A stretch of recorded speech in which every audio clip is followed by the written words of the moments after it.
We've simplified the process of lease renewals for payment schedules and bond top-ups. Let's have a look on the lease detail page for a tenant.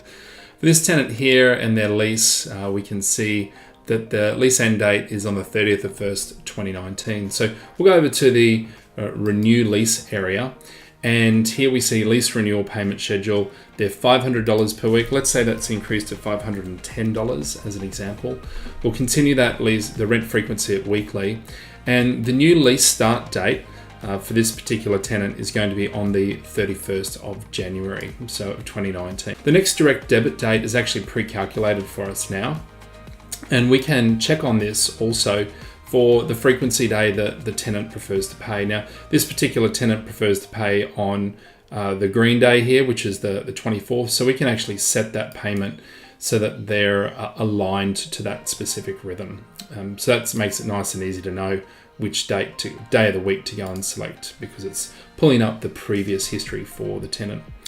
We've also got a new feature here which is called Add Regular Payments. And so if, for example, if you've got prepaid water, if you're handling that in your agency, you can add this on here. And what Simple Rent will do is have that rent amount of $510 plus the add-on for the prepaid water at $10 and combine it into the two items into one transaction for the tenant. And we will then split it at your end, at the agency end, for auto receipting. So in your reports, it will come through as $510 for rent and a $10 miscellaneous item for the prepaid water.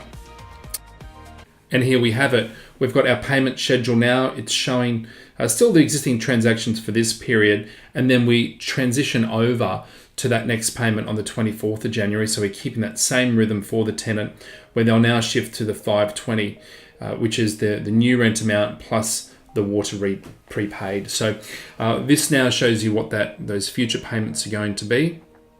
And the great news is that we'll split those amounts so it auto-reconciles in your property management software.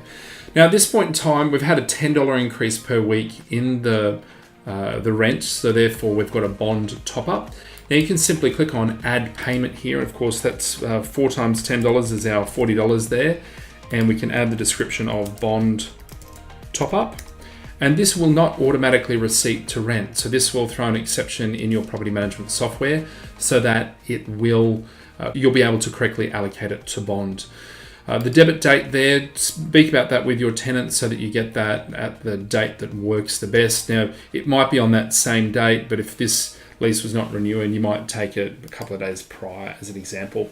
You can preview this email here and you can let them know that they've had a one-off scheduled direct debit and it will display this as a bond top-up, but you can further adjust that communication to best suit you. It'll be branded for your agency when it goes out, and then you'll add and send that payment, and we now see that appearing as the bond top-up. So there you have it, renewing a lease and also doing a bond top-up, as well as our new feature for the add-on payments that makes it very economical for our tenants, where you're merging additional payments together.